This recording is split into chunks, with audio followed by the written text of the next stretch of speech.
शारदीय नवरात्रि के चौथे दिन मां कूष्मांडा की पूजा की जाती है। अपनी मंद हंसी से ब्रह्मांड को उत्पन्न करने के कारण इन्हें कुष्मांडा के नाम से जाना जाता है। संस्कृत भाषा में कूष्मांडा कुम्हड़े को कहा जाता है और कुम्हड़े की बलि इन्हें बहुत प्रिय है, जिसके कारण भी इन्हें कूष्मांडा के नाम से जाना जाता है। माता का वाहन सिंह है। मां कूष्मांडा की 8 भुजाएं होने के कारण इन्हें अष्टभुजा वाली भी कहा जाता है। इनके 7 हाथों में कमंडल, धनुष, बाण, कमल, अमृत से भरा कलश, चक्र तथा गदा नजर आता है, तो 8वें हाथ में जप की माला। कहा जाता है कि इस जप की माला में सभी सिद्धियों और निधियों का संग्रह है। कूष्मांडा देवी थोड़ी सी सेवा और भक्ति से ही प्रसन्न हो जाती हैं। जो साधक सच्चे मन से इनकी शरण में आता है, उसे आसानी से परम पद की प्राप्ति हो जाती है।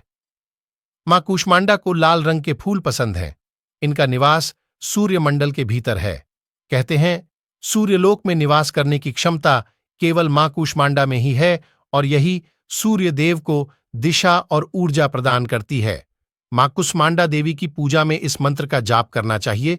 परिवार में खुशहाली के लिए, अच्छे स्वास्थ्य के लिए और यश, बल तथा लंबी उम्र की प्राप्ति के लिए इस दिन मां कूष्मांडा की पूजा के साथ ही उनके इस मंत्र का जाप भी करना चाहिए।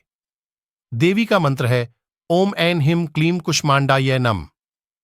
आपको इस मंत्र का एक माला यानी 108 बार जाप जरूर करना चाहिए। इससे आपको उचित फल प्राप्त होंगे।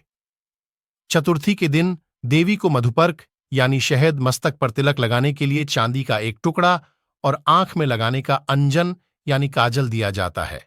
ऐसा करने से देवी मां अपने भक्तों से प्रसन्न रहती हैं। चलिए अब हम मां कूष्मांडा को क्या भोग लगाएं जान लेते हैं। माता को इस दिन मालपुआ का प्रसाद चढ़ाने से सुख समृद्धि प्राप्त होती है। साथ ही इस दिन कन्याओं को रंग बिरंगे रिबन व वस्त्र भेंट करने से धन की वृद्धि होती है। चलिए दोस्तों, अब हम मां कूष्मांडा की पूजा विधि जान लेते हैं। नवरात्रि के चौथे दिन प्रातः स्नान आदि के बाद माता कूष्मांडा को नमन करें। मां कूष्मांडा को इस निवेदन के साथ जल पुष्प अर्पित कर मां का ध्यान करें। कहा जाता है कि यदि कोई लंबे समय से बीमार है तो मां कूष्मांडा की विधि विधान से की गई पूजा उस व्यक्ति को अच्छी सेहत प्रदान करती है। चलिए दोस्तों, अब हम मां कूष्मांडा की व्रत कथा सुन लेते ही। यह बहुत ही फलदायी कथा है। दुर्गा का चौथा स्वरूप कूष्मांडा मां का है। इनकी 8 भुजाएं हैं। कमंडल, धनुष, बाण, चक्र, गदा, अमृतपूर्ण कलश, कमल पुष्प सिद्धियों और निधियों को देने वाली जपमाला है। पौराणिक मान्यता है कि जब सृष्टि का अस्तित्व नहीं था, तब माता ने ब्रह्मांड की रचना कर सृष्टि की आदि स्वरूपा और आदि शक्ति बन गई थीं।